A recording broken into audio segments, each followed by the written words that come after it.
Gokay. Dore na ulit siya.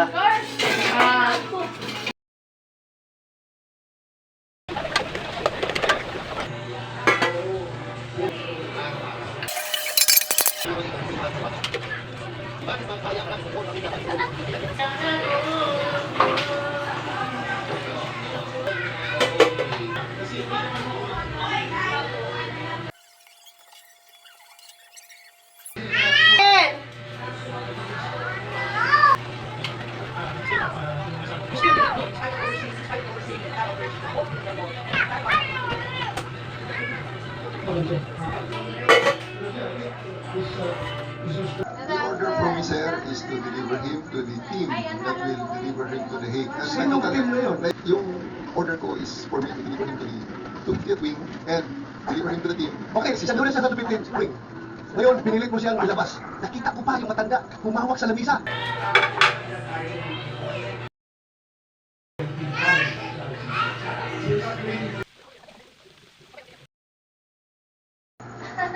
Sir, I'm not lying, but I just want to have the... Ikaw na reporter sa kanila, sa isa kayo sa aeroplano sa buong The limit also of my authority. That's my mandate. to My mandate is to coordinate, coordinate. disseminate. So, for the record, hindi ka nagbigay ng order kay General Marvel na isa kayo sa aeroplano? Hindi. Hindi for the record. For the record, I am not the authority to order. The order that is holding the plane. Categorically, did you or did you not give the order to General Marvel? No. No. So, General Marvel, are you lying? Sir, I'm not lying, but I just want to have the executive privilege for regarding this matter. Eh, nandito na tayo eh. Executive privilege ka dyan. Bakit naging executive privilege? Kanina sinabi mo, PCTC ang nagbigay ng order. Ngayon, executive privilege ka. Sino na tinuro mo? That's why we didn't want to attend the last hearing because we just know what we were expecting. You were really not be bullied. Kaya nag-bullying ko siya. I think that Ay, kaya nag-bullying siya. you're trying to make people admit something that they will not admit. And executive privilege is a valid excuse not to answer any question. President Duterte is already at the Hague. We are asking kung sino nagpadala doon sa kanya. Sino na Yun ang tanong natin. trying to understand every step of As I said earlier, everything was clear to the DOJ. We are not bullying you, sir. Ha? We want the truth. That's why if you're trying to make a person admit something that should not be admitted, it means that there is something more to it, which is the clearance given by the DOJ was probably the most important part of it, to serve the warrant of arrest and to surrender the person under the law. I'm sorry, Secretary Remulla. I recall that General Torre, nagbigay siya ng interview na sinabi niya, bigyan lang ako ng eroplano, ako nang bahala dyan. Tama po ba?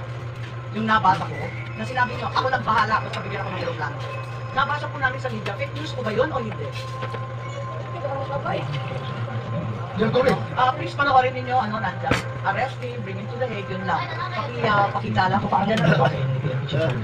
How did he say that no matter what he would reply the press, the former president would implement ICC matter? Arrest him and bring him to the Hague. Arrest him and bring him to the Hague. Sabi mo na plano. Nevertheless, yung plan of everything. Ano na yun? Ang plano yan. Hindi yan is part of the home. Ano na yan? And